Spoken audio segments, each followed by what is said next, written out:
මගේ ශරීරයේ වෙත ආව අමනුෂ්‍යයා මේ ඇඟිල්ල, දබර ඇඟිල්ල. ඒකේ හරියට මේ පුරුක් දෙක අතර නියපොත්තත් මැද පුරුක් අතරට පිඹිනවා වරින් වර. සතුටක් ලබන්න තරහ සිතින් නෙමෙයි, වෛර සිතක් නෑ. ඒ නිසා මුළු ඇඟම පිච්චෙන්නේ නෑ. අර ගිනි කූර දැල්ල වගේ දැල්ලක් වරින් වර මේ පුරුක් දෙක අතරේ මතුවෙනවා. එතකොට එයා ඒක නිවනවා. මෙන්න මෙතනින් ගිනි කූරක දැල්ල වගේ ප්‍රමාණයට, ගිනි කූරක් අපි ගැහුවාම දැල්ලක් පැනනගින්නේ. ඒ වගේ ප්‍රමාණයට මෙතනින් ගින්දරක් ඇති වෙනවා. මම මේ ඒකයි නිවන්නේ. හැමෝම සාලේ එක දිගට පොලිමේ නිදිය ගන්නවලු චූටි කාලේ බිම.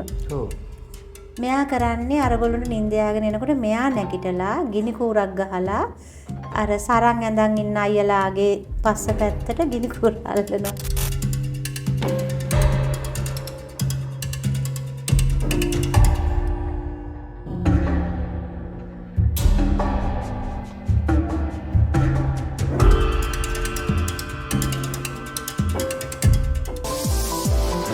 Unleash your true essence.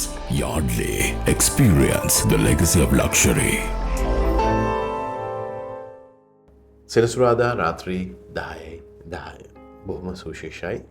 ඒ වගේම පහුගිය වැඩසටහන් කීපය අපි පවත්වපු බොහොම ඉහළ ප්‍රතිචාර ලැබිලා තියෙනවා. ඉතින් ඔබට පුළුවන් මේවා පිළිබඳව කිසියම් ඔබේත් අත්දැකීම් තියෙනවා අපිට ලියන්න, අපිට WhatsApp කරන්න. ඒ වගේම මෙවැනි X-Files කියලා කියන්නේ නොවිසඳුණු පරීක්ෂණ තියෙනවා නම් අපි කියන්න අපිට. අපි බලමු අපේ ශිරෝමි මහත්මියගෙනුත් යම් ඒ අයට උදව්වක් උපකාරයක් ලබා දෙන්න පුළුවන් කියලා. අදත් බොහොම ගෞරවයෙන් පිළිගන්නවා ශිරෝමි මහත්මිය වසර ගණනාවක් තිස්සේ මේ ශාස්ත්‍රයේ බොහොම සුවිශේෂ කාර්යභාරයක් සිද්ධ කරනවා. විශේෂයෙන්ම මේ දේවල් කරන්නේ තමන් පින්කමක් කරනවා කියලා හිතාගෙන ඔබතුමිය. ඒ වගේම මේ යම් දෙයක් ලැබුණොත් ඒකෙන් තවත් බොහෝ දේවල් කරනවා, පින්කම් කරනවා. ඉතින් අද ඔබතුමිය මොකද්ද තෝරාගත්ත සිදුවීම? එහෙමයි. අද වැඩසටහන නම් එච්චර දුර යන එකක් නෑ. හැබැයි පුංචි දෙයක්. හැබැයි හිතන්න ලොකු දෙයක්. මිනිසුන්ට මම එක දුවෙක්ගේ දෝෂ ගනිද්දි මගේ ශරීරයේ වෙත ආව අමනුෂ්‍යයා මේ ඇඟිල්ල, දබර ඇඟිල්ල. ඒකේ හරියට මේ පුරුක් දෙක අතර නියපොත්තත් මැද පුරුක් අතරට පිඹිනවා වරින් වර. වරින් වර ගාලා අර පිඹිනවා. ගින්දරකට පිඹිනවා වගේ. ඔව්. ඒක දැන් මගේ ස්වාමියා ඒක එයාව ගන්න හදද්දී ආ ඒක දැක්කා. යාට ඇහැ වැටුණා. මොකද්ද ඔය කරන්නේ ඇඟිල්ල? ඇඟිල්ලේ තුවාලයක්ද? නෑ. කිව්වා. එහෙනම් ඔය මොකද්ද කරන්නේ? පුරුද්දට කරන දෙයක්ද? නෑ.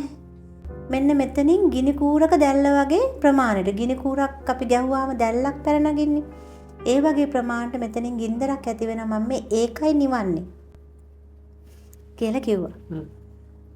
ඒ මොකද එහෙම වෙන්න නම් මොනවා හරි කරන්න ඕනේ, විපාක දෙන්න. මොනවද කරේ? මනුස්ස භවයේ ජීවත් වෙලා ඉද්දි කියලා මගේ මහත්තයා ඇහුවා. එතකොට නම් අර තියෙන මූඩ් එක වෙනස් වෙලා හරි හිනාවක් ගියා.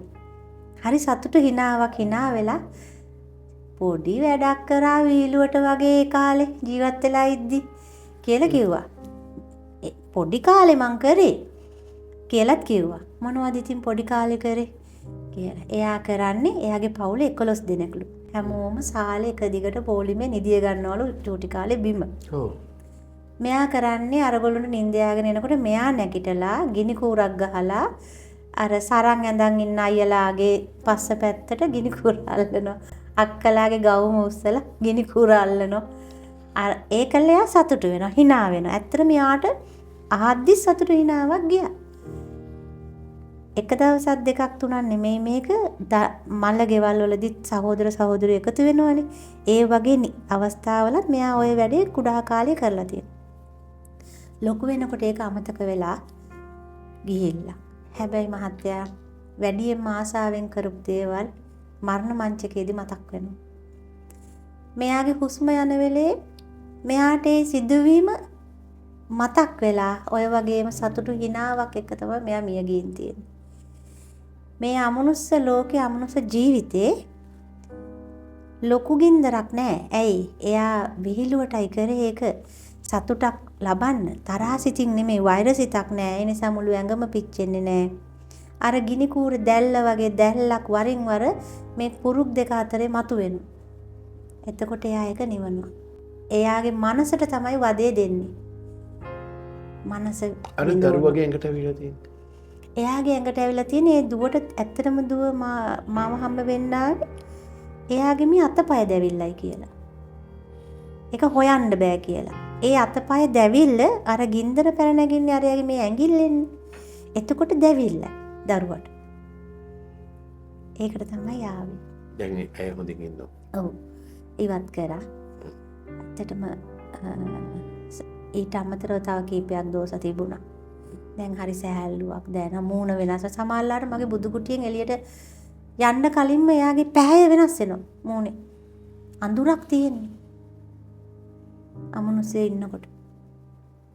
ගිනි කූරෙන් පුංචි කාලේ කරපු සෙල්ලම. සෙල්ලම් ලෙල්ලම් වෙනවා කියලා කතාවක් තියෙනවා. ඒක තමයි මේ වෙලා තියෙන්නේ. ඒ හින්දා විශේෂයෙන්ම ඔබ සමහර වෙලාවට විනෝදයට විහිළුවට කරන දේවල් ගැන දෙපාරක් හිතන්න.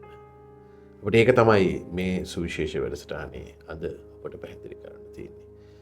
ශිරෝමි මහත්මිය මහ විශාල අත්දැකීම් සම්භාරයක්, දැනුම් සම්භාරයක් එකට කැටි කරගෙනයි මේ සුවිශේෂ වැඩසටහන් මාලාව ඔබට අරගෙන එන්නේ. ඔබතුමියට තවත් බොහෝ දේ කරන්න, මෙවැනි ගින්නෙන් පෙළෙන අයගේ ගිනි නිවන්න ශක්තිය, ධෛර්යය, වාසනාව, නිදුක් නිරෝගී චිරජීවනයේ වේවා කියලා ආශිර්වාද කරනවා. ස්තුතියි.